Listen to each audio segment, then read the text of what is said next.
Good evening, ladies and gentlemen. My name is Scott Cleverdon. My name is Assumpta. There's just one more thing I got to do here, and there we go. And we're off to the races, Assumpta. We are off in all of them, but here. Yeah, no, just in the middle. You see there in the middle. You see, there we go. Okay. That's good. All right. So, what are we here to talk about tonight? Well, we are here. We do the clap. Yeah, do the clap. Today we're going to talk about the power of the actor. With Michael Fitzgeral.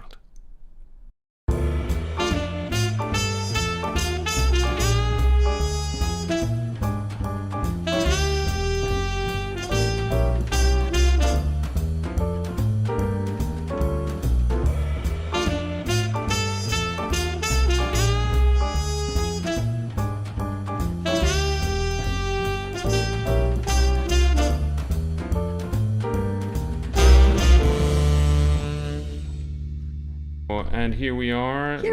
Michael. Ladies and gentlemen, yeah. Michael Fitzgeral. Right, we got to be London. Right, we got to be very conscious here, Assumpta, because we only have one microphone, which means we sort of have to huddle. Okay. So huddle away. We will. So, for those of us who are joining us again in English for the first time in a while, we've been away for a while. We're in Barcelona right now. We can't be at home because we don't have a bathroom and half of our kitchen is gone, which is upsetting to say the least. So we've been to film festivals, we taught some classes, and we spent a week in Venice. Half of the time there our luggage was gone, which was interesting in its own way. But it was quite spectacular. I'll never be able to hear a wheelie suitcase being dragged through the street without thinking of Venice. That is the sound of Venice now, is like the incessant sound of tourists dragging their suitcases about. So with us, there is, for the ones that you know or that you're new, Michael Fitzgerald is a wonderful, wonderful actor that we met in Borgia some years ago, and we just, we are friends. And we were thinking, why not do it in English with him, because he has some nice way of seeing things, so original and so particular that, it's always a pleasure to talk to you, Michael. Thank you. I think that's a very polite way of saying that I'm probably completely mad, but let's continue. Well, to quote our friend Mr. Beckett, we are all born mad. Some of us remain so. The people who really scare me are some of us have madness thrust upon us, I think. If we yeah. go on with that. Yes, exactly. It's a very peculiar thing. I've often been quite scared of people who seem completely well balanced. And who seemed, yes. And have, what really scares me is people who are not passionate. Yes. I don't know whether it's a thing to do with those are people who really, really scare me. You happens the same, Michael, to you? The people that they are. I have a kind of disappointment in people that I can understand completely in the next minute. It's not that I would say they were shallow, it's just that that's all that the development is, and I find that very, very sad, because a lot of people, I don't know, they've never been given the opportunity, they've never been given the educations, the travel, the arts, all of those things that broaden people, and they wouldn't even know that they were missing anything. But if you can meet them because I don't think you can fully, if you can't understand yourself fully, and I don't think we can, it's a lifelong kind of journey to try to do that. But we never can. We never definitely know ourselves, right? No. It's just we have to admit it and go along with the day. No, sometimes it occurs things that you say, why I said that way? Why we never know ourselves. I suppose there is also a hormonal state that sometimes it happens to be in that particular mixed of hormonal and no? Yeah, what I was going to say is that one of the things that we had on the docket today, which was something that we talked about briefly before, I think we talked about it offline, which is about this idea of power. Now, before we started off tonight, Michael said, it's quite complicated and detailed. Because you're the first one to kind of bring it up, I'm interested to know what what made you think of the actor in Power, and in what particular way? It's not quite that, though. That does involve it. It is involved in that. Back in my training, and maybe when I was at the Royal Shakespeare Company, somebody, I think it was Terry Hands, had been taught by some university professor who had said that Shakespeare is the most universal of playwrights because he's all about love, about the either having of it or the not having of it. But every single character has something of that about them. And that's why we watch it. And he then quoted this professor, and I'm sorry, I can't remember his name, very famous academic, who said, that there was a psychiatrist, and I thought it was Jung for years, but it wasn't. I've found out that it was another Swiss psychiatrist who then became American, called Elizabeth Kubler-Ross. Most famous she is for identifying the 5 stages of grief when you lose. Oh, wow. She did a lot of work on that. I've never really read her on that. But she insisted that there was only fear and love. Now, a lot of psychiatrists refute this, but then they would. And they say, oh, there were 5 or 6. And of course, in psychoanalytical terms,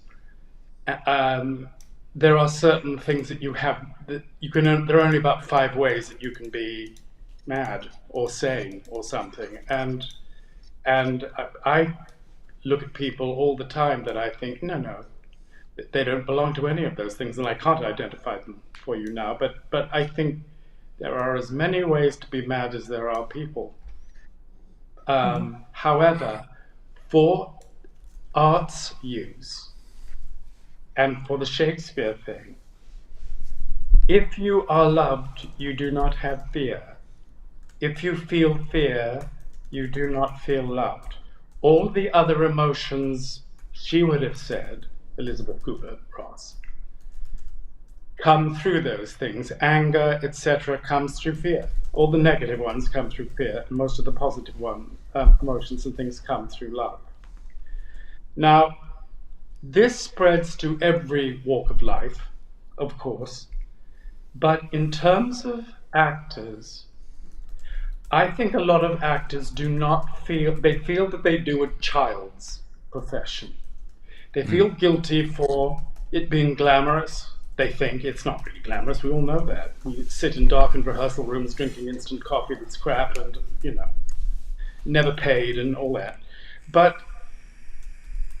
I think, a lot of actors, combined with the fact that one is nervous and one has to control one's confidence and one maybe oversteps the mark sometimes and becomes ego-ridden and all of that stuff, that basically we want to be powerful, we want to be important. I know a number of older actors who have to become experts on, say, movies or the theatre, and they go to BAFTA or they go to the Academy of Arts and Sciences, the Motion Picture Academy of Arts and Sciences in LA, and they belong and they vote and they talk about it all the time and they meet up with their cronies and all of that, and it becomes important, and it's possibly because they haven't arrived in life where they thought they ought to be as an artist, because that is a very difficult thing to do.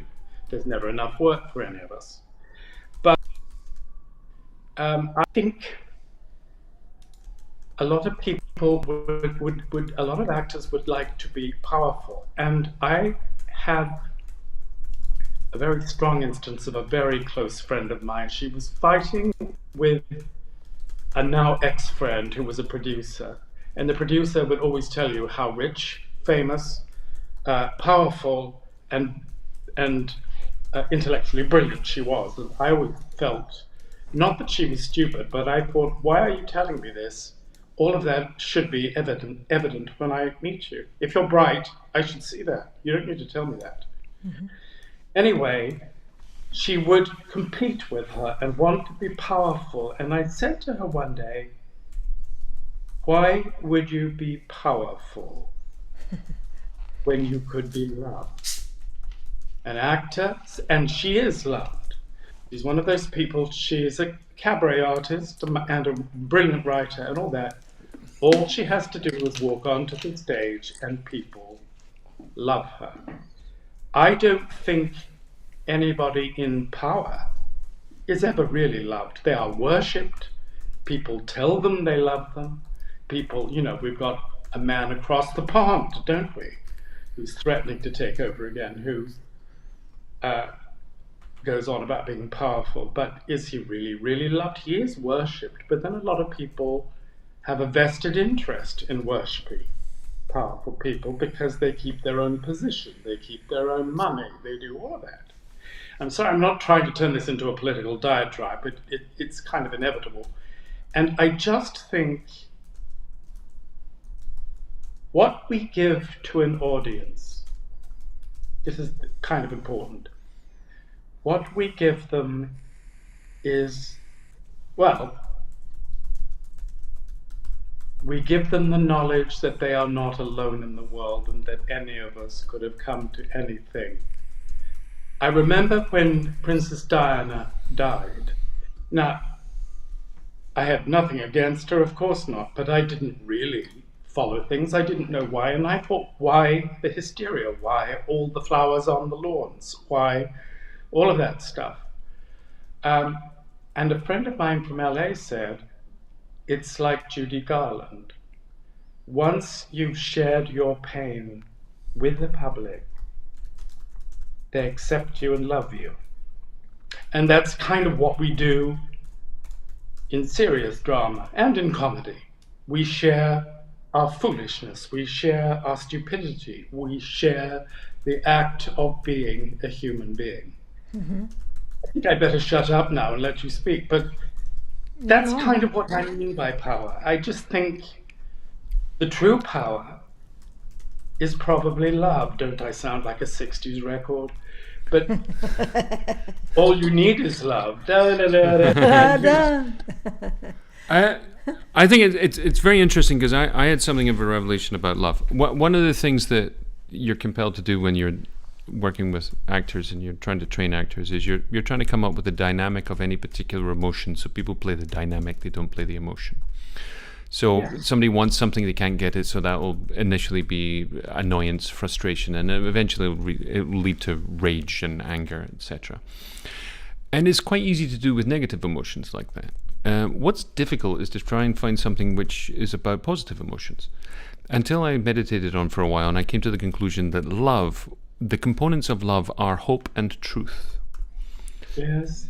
So that if you fix yourself and you think about hope, feel hopeful, then contemplate the idea of something which is true, something that you know. It doesn't need to be anything particular. But those two elements of hope plus truth create something of love. And that's, I cry at weddings. And I think one of the reasons I cry at weddings is because it's the perfect moment of truth and hope. It doesn't matter everything that's, that may happen afterwards or even before, but that particular moment is extant. It's outside of everything else, and it's a jewel of a moment.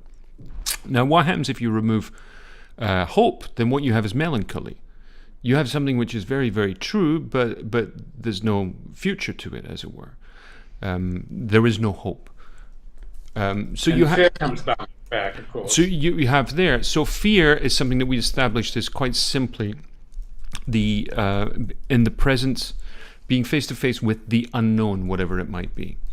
The unknowable, which is basically, it's quite animal, it's quite lizard brain in the sense that it's an unknowable threat to which we cannot apply any form of strategy or tactics because we just quite simply don't know what it is. That's one of the things that happens to us as actors when we have to go do a casting or an audition, is that we want something, but we're completely in the dark as to what the hell that they want. Then that's one of the problems that we have there. The other thing that I've seen, it's interesting you talk about power, is because actors, for the majority of their lives, and all of the lives of many, are entirely disenfranchised when it comes to autonomy, agency, in all senses of the word, and thus power. And what can happen to the actor who has been disenfranchised or has felt like that in the past, they must take great care to not be corrupted by the power which, particularly in places like Hollywood, is immediately thrown upon you. You're immediately babied. You're immediately made to feel important because nobody wants to give you an excuse to complain about something. And it's a very, very seductive and dangerous thing that can happen. And there's absolutely, there's a certain part of when Jesus was wandering for 40 days and 40 nights in the desert, and the devil was trying to tempt him. The last thing he tried to tempt him with was power. It's an interesting thing in religious texts and in Shakespeare. Obviously, one of the things which is constantly explored is the corruption of power. Whether it's David sending Bathsheba's husband off at the front of the army to get killed so he can get jiggy with her, or whatever it might be. And one of the curious things that I came to the conclusion of, which was the idea that actors misconstrue or misinterpret praise for love. They misinterpret applause for care. What we would say in Spanish is cariño, for affection. And it's very peculiar because I was thinking about those actors, who are always accused of being method actors, even though none of them have studied it. Those actors who do performances which are spectacular and impressive, and you're like, oh my God, what commitment, what absolute transformation. And what you do is you praise them, you appreciate them, you laud them, you give them a great critique, but you don't actually love them at all. And it's interesting, in the British acting tapestry or panoply of performers that have been for the last 100 years, there's an enormous amount of actors who have not been those spectacular, they're not virtuosos. They're not based on transformation or anything like that. But what they were people who we really, really loved, people we had enormous affection for.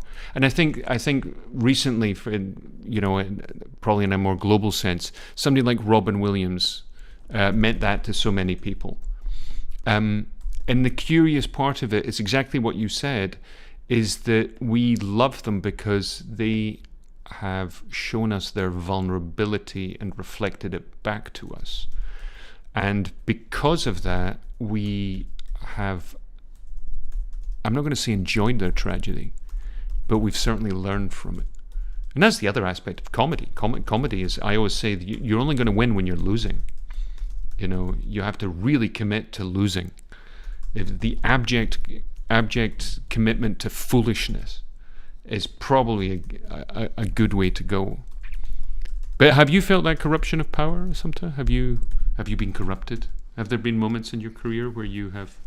Well, I think you push your boundaries when you feel like you are famous. You go a little bit more further than the normal people, trying to understand what is really given to you, if it's for love or if it's just because they need you to be quiet.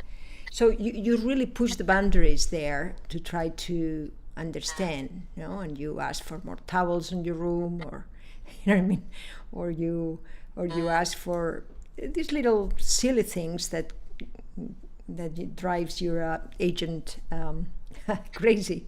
But I think more and more, I think that the people that they really feel the power and they had the power, they have the need, like doctors or like lawyers, to really go into the beginning and why they did their careers, because they all are in contact with the corruption of the body, or the corruption of the mind, or the corruption also with the power. I think they are professions that we feel more this natural degradation of how a human being can be. And I think we are lucky actors to kind of play with this, and so I think that sometimes this artistic way of having your life organized, can also be, a great knowledge of yourself, So I think that, we experiment fear, we experiment power, a little bit of power, we experiment, being... When you say experiment, you mean experience? We live through the experience of a lot of things, really, also to have power. I think that is good because it's part of the human beings, and you learn a lot, you learn a lot in that period of time when you are really on the peak of something, and then you learn how you are or how you could be. And so then you have to adjust it, again, in some point in the normal life that's going to be, because sometimes these cycles are 5, 6, 7 years, 8, 10, but not always, And even if you're lucky and you have all the power because you are, I don't know, someone that really everybody knows, then something is true also in your life, that you have a profound fear of your own life, because you feel that there is something you didn't accomplish. Sometimes you don't have a child. Sometimes your child is really troubled by the way that you can take care of them, or him or her. So there is always something that we are looking to actually balance this power. And I think actors, we are lucky to have this balance in front of our eyes and rectify if it's necessary, because there is a lot of great examples in the texts that we perform. Well, this is the interesting thing for I'd be interested to know, because Michael has a much more profound knowledge and experience of Shakespeare. That one of the other things that comes from power is also, when you're talking about classical pieces, with huge roles, etc., you're talking about people who have enormous responsibility. And if you're playing Hamlet, if you're playing Macbeth, or you're playing one of these other huge, muscular Shakespearean roles, you have enormous responsibility at the same time. And on top of that, if you're the star of the movie, if the movie's on your shoulders, if it works, well done. If it doesn't work, well, you're partly to blame. Mm-hmm. For you, in terms of power, what plays in Shakespeare are the best explorations of power for you? I think, all of the histories really are. Mm-hmm. I mean, they probably all are. I think we need people. He spends his life, Shakespeare. Shakespeare. Mm-hmm. Shakespeare. Mm-hmm. He spends his life showing us that people in power are actually human beings. And some of them, that is the arc of the play. They find during the play that they are human. Well, even Greek tragedy, Oedipus, all those people. I think I said before once, and excuse me for repeating it, but I think an actor's greatest strength is his own personal weakness, if you can reveal it. Because a lot of actors like to play, strong. They have a kind of, I can't think of the word, when they want to present themselves in a certain light and they hit that mark every time, and you think that is usually not very interesting. It's necessary for some roles, and it does need to be fulfilled. There is a preponderance, is there not, of films about the Batmans, the Supermans, all of those superheroes, all of that, because we need people to be leaders. We need them to be strong.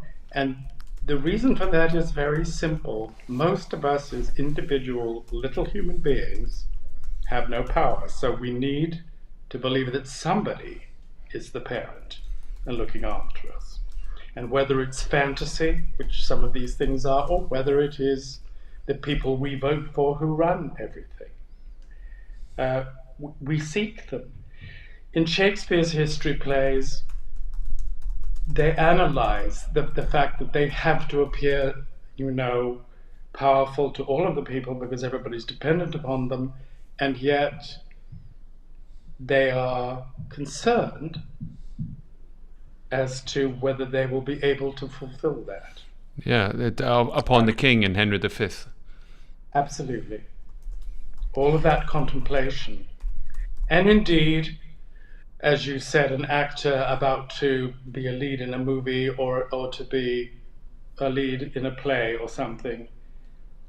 I mean, I don't know about you. I am always nervous when I perform. There is a kind of deal I make, I hope, where I just decide, however disastrous the whole thing could be, it has to be okay. You have to trust. It's kind of trust.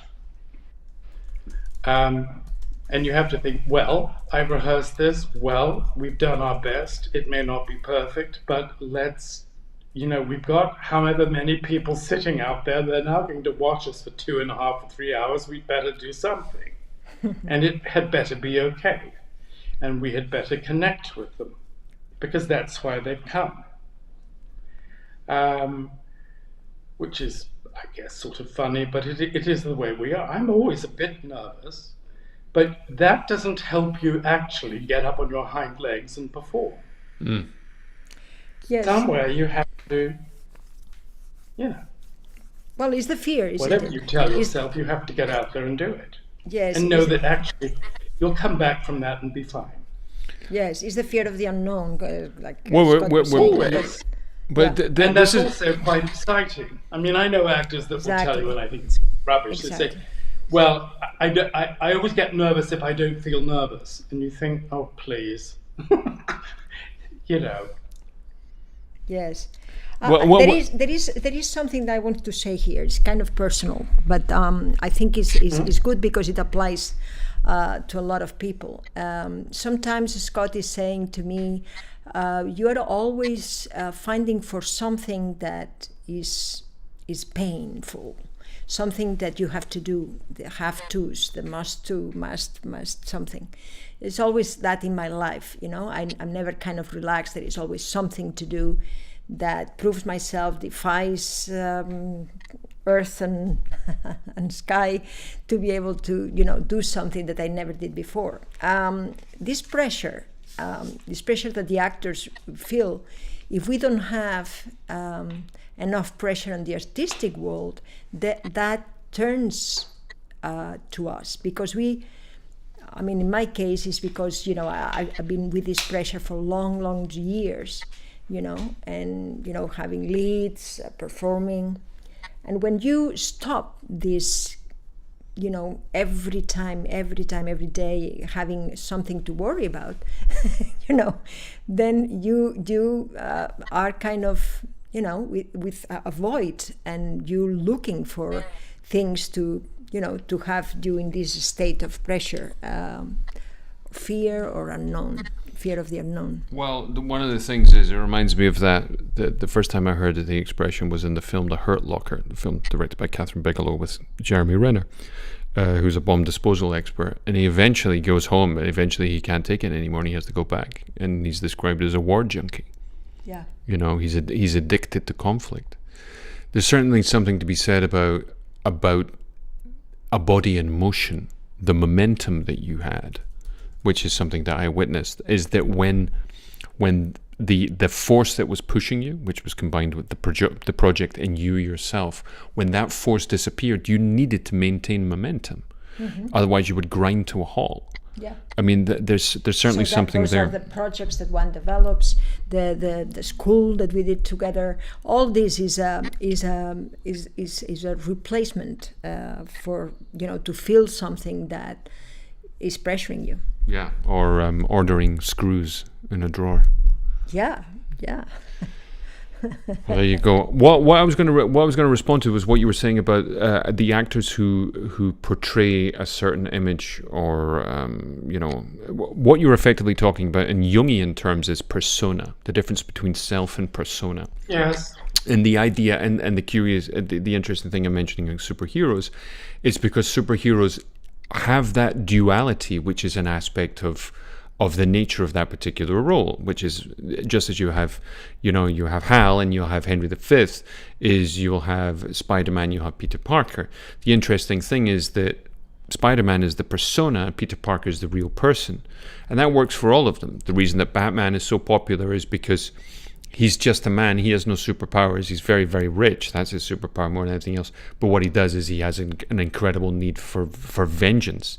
And what he's doing is this rage that he has inside him, he's directed it to do good, as it were. But everybody knows he enjoys it too much. The interesting one that people always talk about is that Superman. It's because Superman's persona is Clark Kent. He really is Superman. He's Kal-El. He's really this alien god. But he pretends to be normal, which is the curious part of Superman. And this idea, and this is one of the things I was talking about with these actors who do these virtuistic performances, is what they're doing is they are pushing persona to you. So what you do is you're impressed by this thing that they've created, but you don't feel any warmth, kindness, or any love towards it. It's a little bit like an incredible musician because you feel it as a construction. You don't feel it's a construction. You know it. You know it's. You know it's a construction. You know it's yes, a construction. Yes. No one feel. Yeah. You know. I mean, I have to say, it. Daniel Day-Lewis. I recommend, if you haven't seen it, go watch Lincoln, because Daniel. And it's interesting. I was watching an interview with an actor who was in Lincoln, and he was talking about working with Daniel Day-Lewis, and he said, "How?" You know, the guy was like, "How is it?" And he says, "You're making a movie with with Abraham Lincoln." I mean, you know, he's there and he's talking to everybody and it's like, well, good day to you, sir. And he's doing this whole thing, you know, and nobody's wearing, training shoe, sneakers on set. Everybody's dressed in dark colors. Everybody's very respectful. Nobody shouts. Nobody's drinking out of paper cups. Everybody's drinking out of mugs, you know, or teacups, you know. So the entire illusion is created, and it was very formal and however. And he said, I don't work with Daniel Day-Lewis. I work with Abraham Lincoln. And he said, how was it? He said, well, it makes everybody else take their jobs a hell of a lot more seriously when you see somebody who's taking it so seriously. Exactly. You know, and that's quite extraordinary. And it's sort of the exception that proves the rule. It's so unrepresentative of what an actor's job is normally, which is, you know, your number on the call sheet, finding out about 10 minutes before you have to be there. You know, you got 7 or 8 different changes in the script. You've no idea where up or down. You've no idea. There's no preparation whatsoever. There's no rehearsal. There's no investigation. There's no research to be done. You kind of turn up and try not to make an idiot of yourself. It's what's your experience of those particular actors who play a character when they're off stage? How is it working with people like that? Oh my God! I haven't had very much to do with that, but I mean, one hears that they never drop the voice, and they go to the lunch queue, and they go through, and they are still whoever they're supposed to be, and you think, oh, just stop it. I think, stop it. Yeah, absolutely. And you want to say to Daniel Day-Lewis, climb out of the river and put your musket down and go and have lunch. It's not going to affect your performance in the next hour. It isn't. It's stupid. You see, it's a kind of lack of understanding. And I'm talking about an actor who's won an Academy Award, 3-4 times? I can't remember. And I love him when I love him.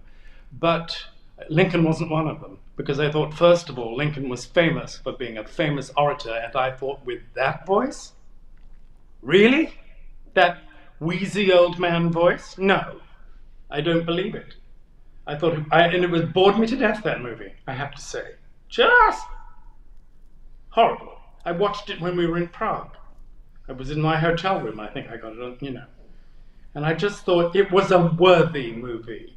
Worthy. Every single thing dripped how worthy it was. And I thought, I despise that kind of movie. Yeah. Look at how important we're being. And you think, yeah. You see, Let me go to a character called Richard III. Because that goes back to my theme. He is despised from childhood, possibly because he is perceived as weak because he is physically challenged, or whatever it is, or whether even as a personality, as a child, maybe he was odd. That isn't really discussed in that play. But what he does is he fights and fights and fights to get power and to be in control. And he confuses power with love. He kills hundreds of people. So then he has to kill more people because they know.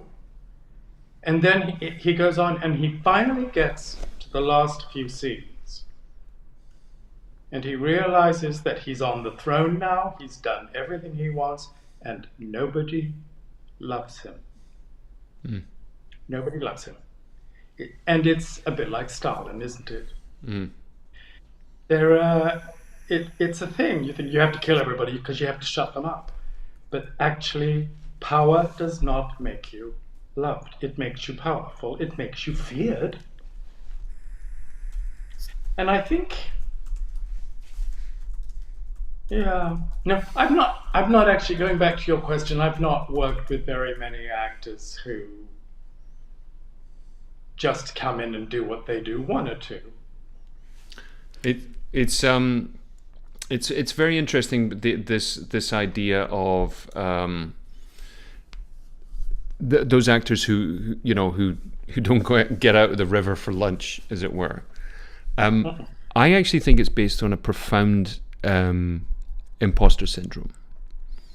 I actually think it's based on, if I make everything around me all the time with no distractions whatsoever, and I'm not doing anything else, and this is the rewiring of my brain to get this done, maybe I'll be able to pull it off. I think that's. I don't think that is the case when you're famous. I think the case there is that you want really to be left alone. Really. There's times that you want to, people don't bother you.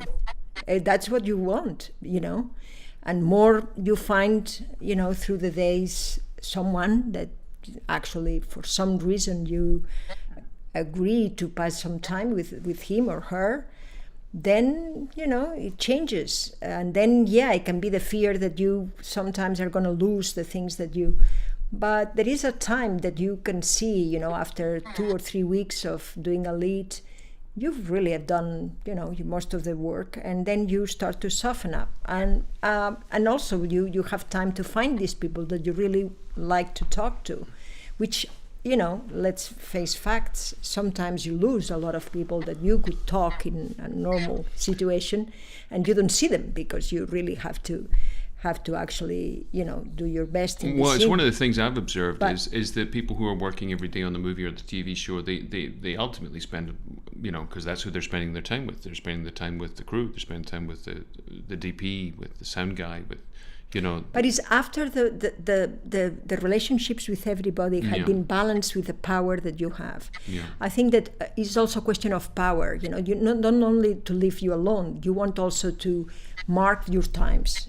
And be very clear that at that moment no one can touch you, no one can approach you. That's the way you are. What do you think about people who I think that there is this thing of wanting to control the environment and have it as you want it, you like it, the moment that you want it. What do you think about people who put on a lot of weight, take off a lot of weight? Well, that's another thing, but Assumpta did a film in New York called Uncertainty, and one of the actors in the film was he was supposed to do a film with Todd Solondz, and for the film he put on, I don't know, 4 or 5, maybe 6 stone. He got really heavy, given the way he was normally, and then they cancelled the movie. So he was like, fabulous. There we go. What am I going to do with this now?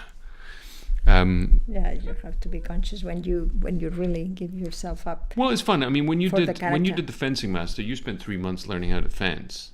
Yeah, but the contract was signed. Okay. No, I'm not comparing one to the other. I'm talking about physical commitment to a role. But then again, you had the other actor in the movie who just didn't bother. Yes, I think that sometimes one is not excited, like, in that moment of time. I suppose that if he would have 30 or 40 years less, he was old, he was, I think now in the perspective, you know, I was very furious back then, but now I see that, you know, he was on his mid-60s, and, you know, and he didn't believe as much in the movie as to have a good life, you know. Yeah, that's true. So sometimes that happens, but I think to mark the territory. It arrives a point when there is Mickey Rourke with his watches. Yes, there arrives a point where you need, as a lead, really, because you are a little bit upset, you know, and violated on your times, on your life, and so you have to, find your way into the movies to really say, okay, leave me alone. Well, I got a question for what's the relationship in British theatre now with something like Richard III? Richard III being is being a play effectively about a man with a physical disability who is also not a nice person. How do people approach it now, if at all? How does it work on stage there? The latest production, which I have not seen and so can't really comment about, I've heard a reading from it on the radio, is Michelle Terry plays him in a blonde wig at the Globe Theatre, and she runs the Globe, and she's a very dynamic actress, but in the discussions about Richard III, it is an all-female company, and the whole play seems to have been turned into sort of play about how horrible men have been to women all along, and all of that. And Richard is seen as, you know, the chauvinist pig of all chauvinist pigs. And you think, yes, but that's not really what the play is about. That is part of it. That is one of the side things that happens in Richard's case. But then Richard is probably a mentally ill person, for one. So you're going to watch a female cast with a particular political and emotional agenda perform it. I don't know how it's done. The reading I heard of it done by one of them was just dire. I just dire, didn't bad. think, dire. How so? They kept hitting one word which had nothing to do with the sentence or the sentence structure or what the whole speech was about. Now our brows bound with victorious wreaths, our bruised arms hung up for you think, can you not just say the sentence? Can you not just tell me what's going on here? Why are you banging on about our? Why is ownership anything to do with anything when you are first talking to an audience, introducing them to a play that they're going to spend 3 hours with, or 2.5, or whatever? I think it's been... But I just thought, that's atrocious. I do think that's atrocious. It's interesting. The last time we talked, it was about when to be clever and when not to be clever. Being clever is. I always say that ideas are the enemy of, are the biggest enemy that actors have. You know, an actor comes and says, in this bit, I was thinking. You're like, oh, don't do that. Whatever. It's going to be rubbish. You know, the fact that you've thought about it and not done it yet. And it's one of the things that you see when you go to the theatre and people go, oh, the direction was very interesting. It's like, you shouldn't be noticing the direction, for goodness sake. No, it's like people go on about Ridley and the cinematography, and you think, yes, nice photographs. Exactly. I haven't seen Ridley, so I shouldn't comment, but you think, if something sticks out like that, and let me talk about directors and actors and the power struggle there too. Yeah. Everybody in a production wants a career. Whatever they do for the play, they want a career. They all want their piece of the pie. And sometimes there's a struggle. And I mean, once I auditioned for a director to play a really interesting role, or somebody who was in real life. He had failed as an actor. And then, but he said to me, I don't want you going home and working on this. Because you must do it all in rehearsal with me. He was more interested I always say that it's when the director is much more interested in the pregnancy than the baby. You know? It's awful. Very, very astute. Very astute. Well, and in the beginning there were a lot of female directors who were very, very interested in what I did to make this play. And you thought the play was already written, dear. Have the humility to choose who you want, and then please let them do their jobs unless they're inept. And if they're inept, why have you chosen them? Because actors do know, we all need guidance. We all need to be able to step forward and say, now what do I do with this bit? You know, and the director is fantastically helpful, and the director might have a vision, and that's fair enough. Because as I've said before, you have to do the director's vision. That's the whole reason the whole thing is there.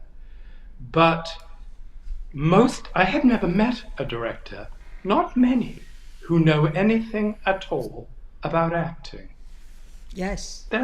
They know, acting teachers know about acting, but directors know a lot about plays.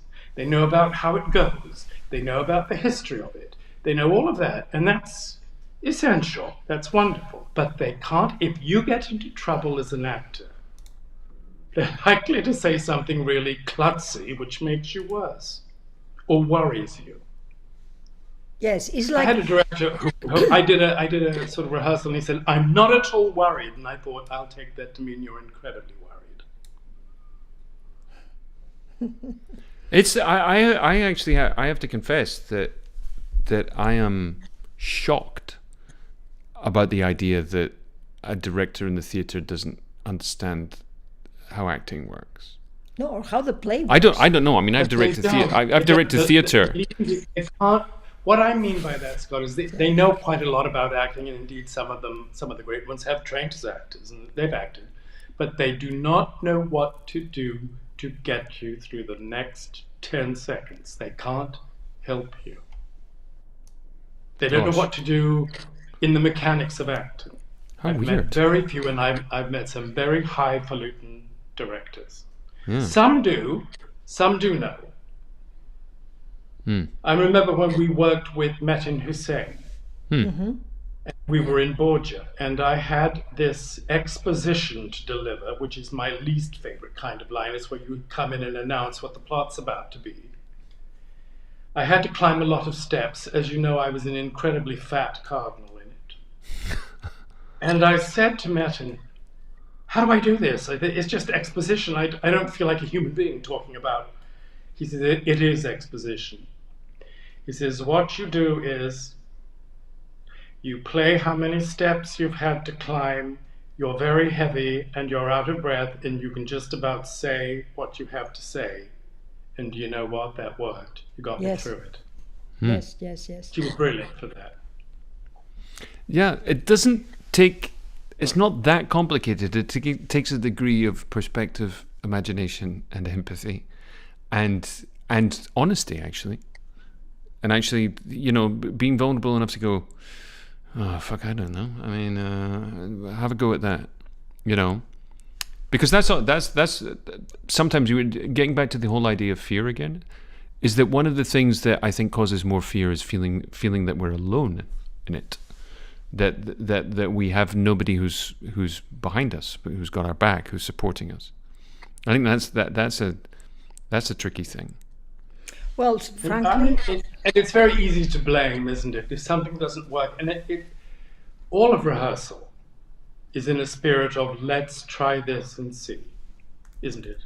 Let's try this and see if it works. See what we get, and then you can either throw it out or you can continue with it.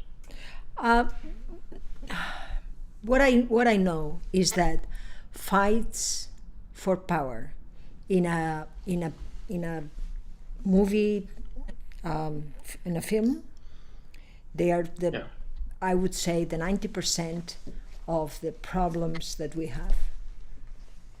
As what? As being really the problem for doing our jobs better. Okay. Yeah. Actors, directors of photography, you name it. There is always someone that is fighting for power. Yes. The director, I the hope producer. I don't care about it. I just want to.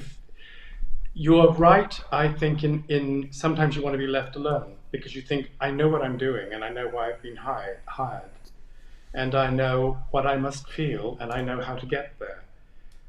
It may not be exactly as you thought it was, but then that's kind of what I mean when I use the phrase, you need to use your raw material. If a certain actor comes in and that's the way they can do it, then that is the way they can do it.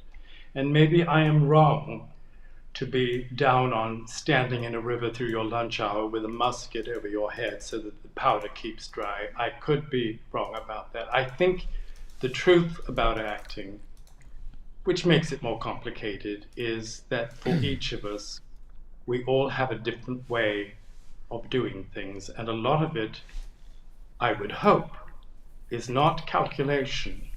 It is how one feels. If you've got to give something that is full of feeling or emotional, you do need to be left alone. It depends on how you feel. Yes. If after a number of times that doesn't work, well, there are millions of actors who would love to have the job. Yeah. It's one of those things we've talked about, is that we've encountered this idea of being in character and all the rest of it.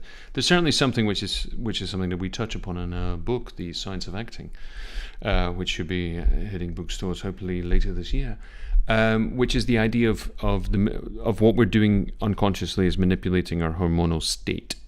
That we don't stay in character, but we do stay in a state. We do sort of like hover around that particular way of feeling. That's how we kind of get through how we maintain that general sort of It's for physicality, as it were. for maintaining it, but it's also to surprise yourself. Because if you Well, do we stay in character in life? Well, I always say to that to actors, I say, what percentage of energy do you use every day to show everybody who you are? And the answer is none.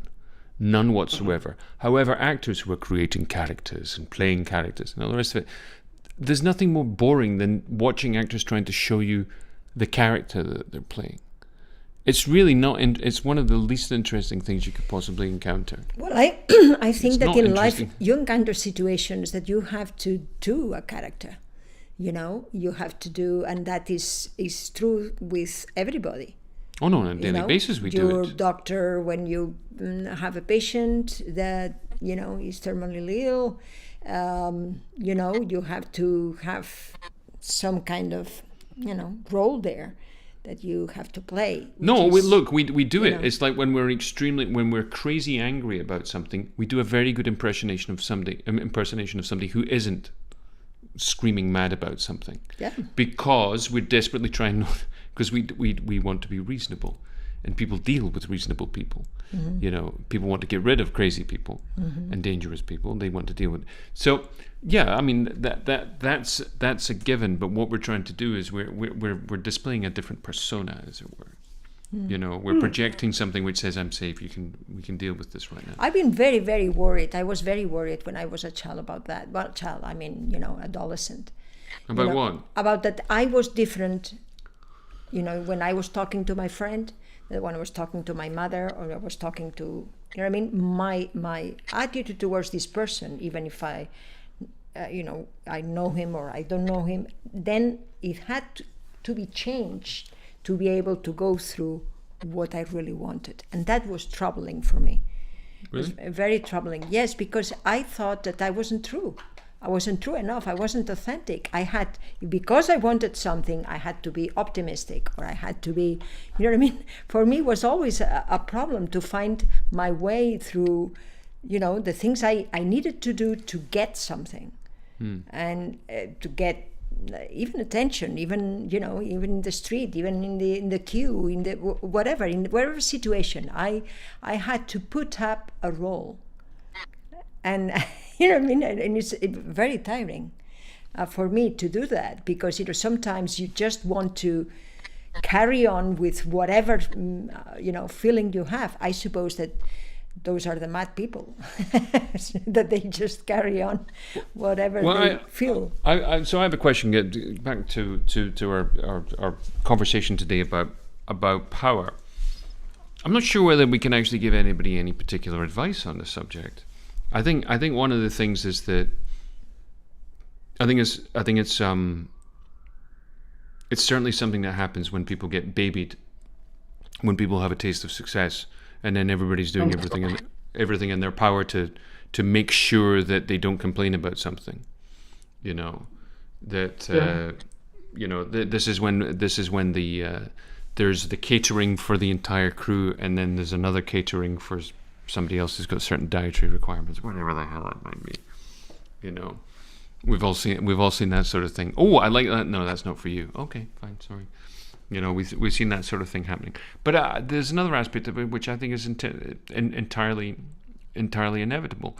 I remember shooting a film in Mexico, in Barra de Navidad, and we were shooting the trip to the set in the morning was a boat trip across a mirror-like lagoon, perfectly flat. It was beautiful.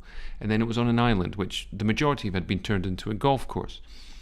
Where this golf course was, it used to have a small village on it where the people lived and worked and fished and did all that sort of thing. But some drug baron had turfed them all off, set up a golf course, built a ridiculous hotel, and the entire thing was a money laundering operation. And we were in this jungle with these. I have no idea how they did it, but they managed to get trailers, you know, like camper vans, into the bloody jungle.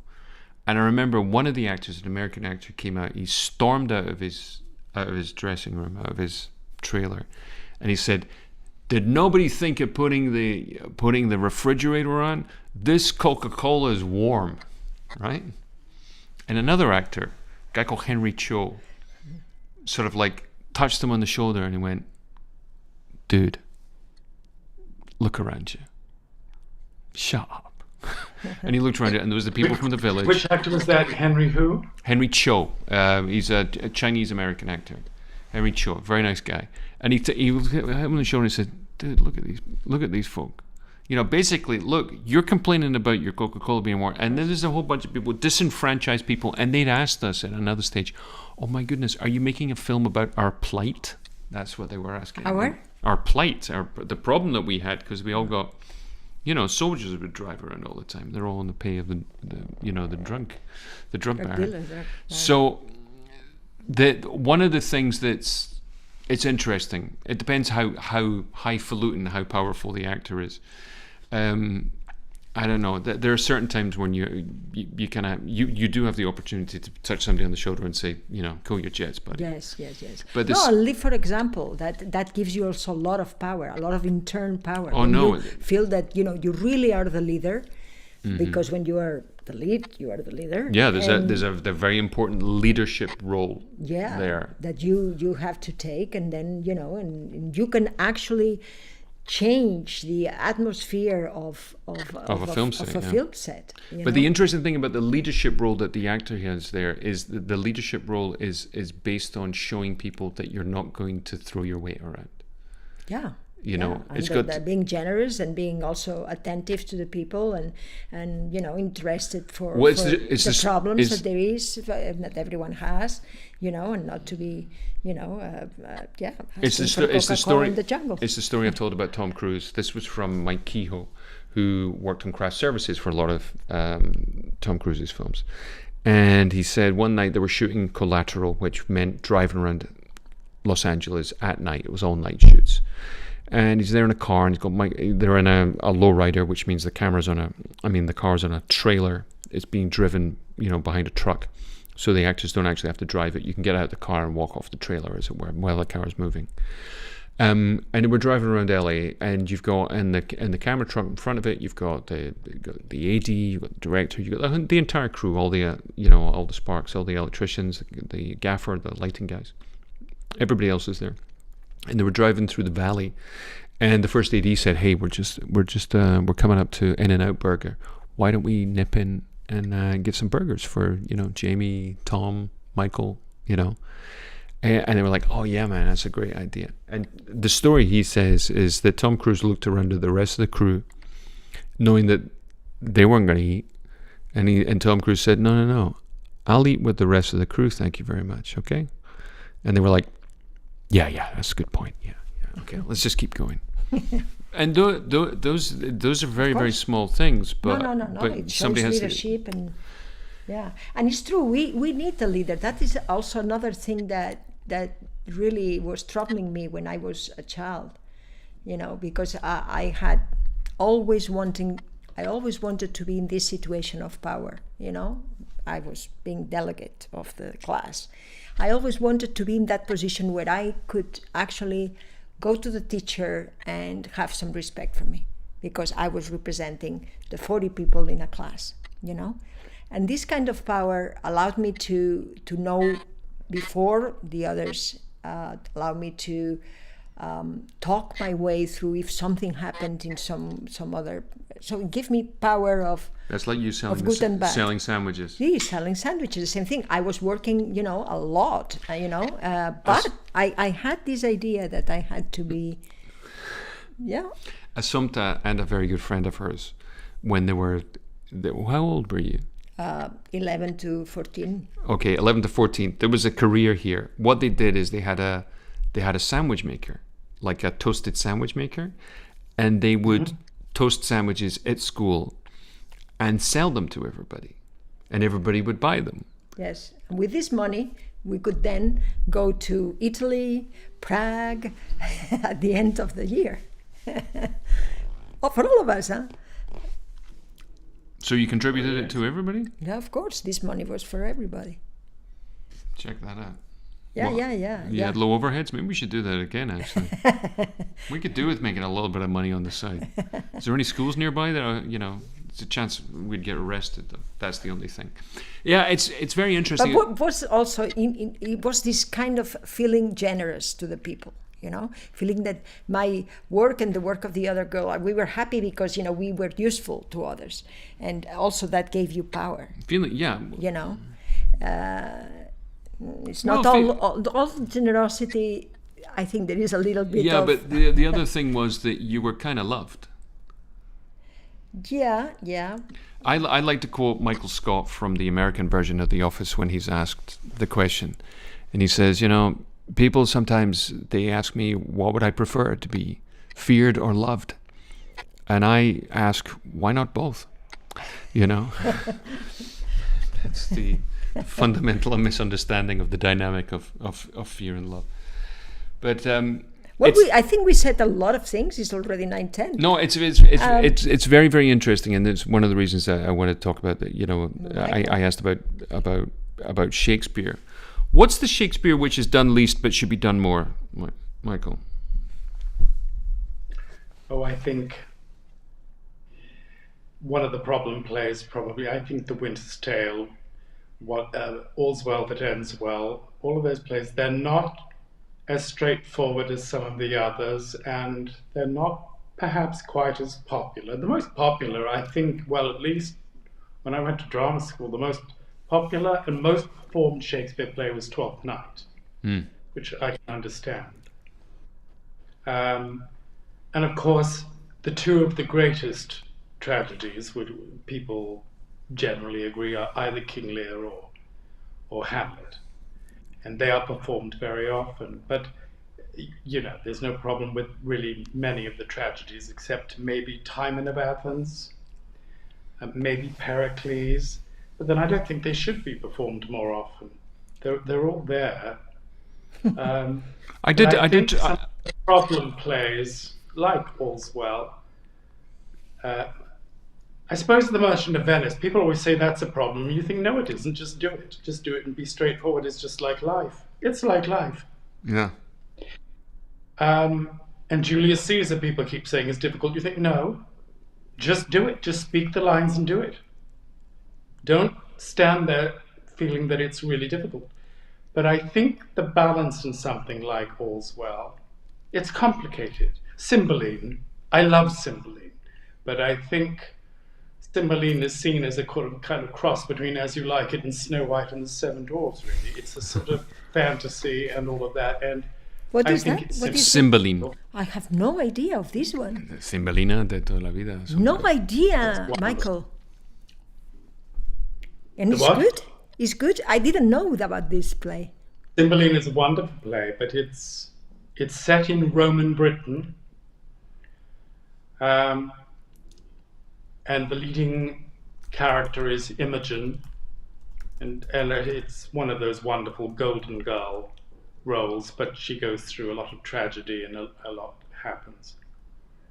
I love this play. It's complicated because when you get into fantasy, kind of, it's not exactly fantasy. But it's not, well, it's not, you know, it's one of those plays. I quite like complicated plays. I quite like, you see, a lot of people love German films because they are linear and they go from A to B to C to D to E. There aren't any surprises about that, but they are absolutely complete and they look at everything. And I admire that. But I love that British thing of suggesting something and then moving very quickly somewhere else. I quite like that thing where you get a feeling that you're in something because there are a lot of different things that have happened. Do you know that it's Having said interesting? that, I've never seen everything everywhere all at once. I suspect that would be the ultimate movie that happens in. But yeah. It's interesting. We were talking about Germans that when Assumpta was on the committee of the European Film Academy, I got to know Istvan Šabo, who is a Serbian director, and I was talking to him. And it came up. He did Mephisto. Well, Didn't I think he did. He did what? Mephisto Mephisto. with Klaus Maria Brandau. Klaus Maria Brandau. So he was talking about, and it came up in conversation because we're talking about actors, and he was talking about German actors. And I said, "What's the thing with German actors?" He said, "Oh, German actors, they turn up and they say, 'What would you like me to do?'" And what they do is they expect you to direct them to do exactly From what A you want to them B, to do. yes.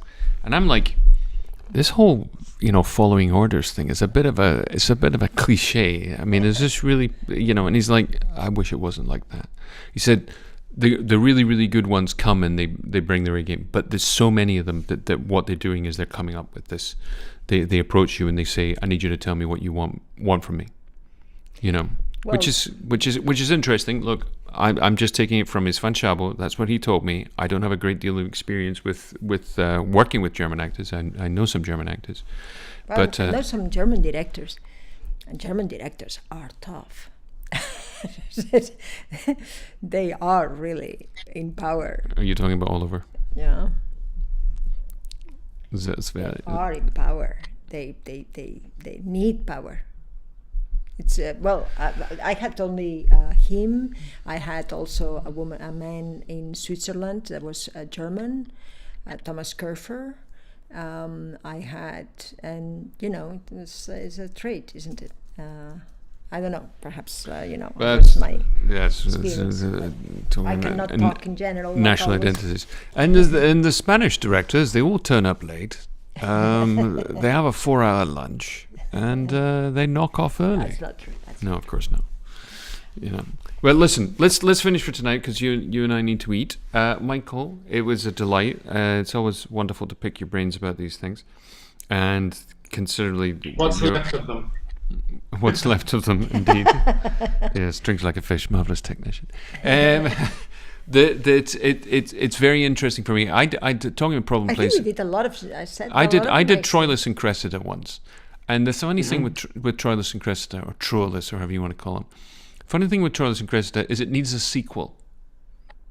It needs a part 2. It really feels like it's like he was like, I'll get back to that in a minute. It feels like don't worry, we'll bring him in with the first one and they won't want to leave when the second one comes. It almost feels like it needs a second part. Really, no idea. Yeah. What do you say about that, Michael? Well, I think it's another one of those slightly problemy plays that isn't straightforward. It should be done more often. It used to be done a little bit more often, but you don't see it very often. You see a lot of it's commercial, isn't it? It's what they know they can get an audience to come to. Yeah. Yes, yes. Repeating the same thing. And well, it's so they do. They do the ones that people come to. That when the Royal Shakespeare Company was very strong, that of course they were given subsidy, and therefore they could do all the plays and eventually get to all of them. Measure for Measure is another very interesting. Which one? Measure for Measure. Measure for Measure. Oh, I am ignorant. Oh, come on, there's only 35. Oh, well, but yeah, I know 10. Wow. What are we going to do to you? Let's go and read some Shakespeare. Right. Yes, Measure for Measure. Yeah, that's Did nice. you talk to you? Michael, it's been a delight. Nice, nice. I hope I wasn't too diatribe-y. No, not at all. We need more diatribesco. Yes, we need more please. diatribes. We're going to be back tomorrow night. Thank you, Michael. Enjoy the rest of the evening. And apparently they're enjoying 35 degrees in Madrid right now. How is the weather there in London? The weather is, it's sometimes summer. It still gets cold and windy at night. I mean, it's, what is it? 10 degrees sometimes. Wow. Oh my goodness, here it's rocking 23. It's very balmy 23 in Madrid. Down at night. In the daytime it gets up there, but it's never really been very hot yet. In May, on June, at beginning. Yeah. Yeah. Well, there you go. In the grand tradition of British conversations, we've ended up talking about the weather. I always said that people talk about the weather in the UK because it's the only thing that anybody has anything remotely in common with one another. It's not us. It's not us. No. Yeah. Right, well, Once you said it's grey, what can you say? Yeah. It's a bit parky out, or Yeah. nights are fair drawing in. Yeah. The word parky used to make me laugh, and I've never found out where it came from, but I always felt, and it probably doesn't mean this, I always felt it's like you've been in the park and it's a bit cold, it's a bit parky. I don't think so. Yeah, I have no idea where that comes from. That's something that we need to investigate for next time. Right. Well, thank you, Michael. Thank you, Assumpta, and well, Thank you, Scott. Well, yes, and thanks to everybody else for being with us. And we're going to be back tomorrow in Spanish, and as we say in Spanish, mañana. Más y mejor. Pues eso. Thank you, Michael. Small after show afterwards. Bye for.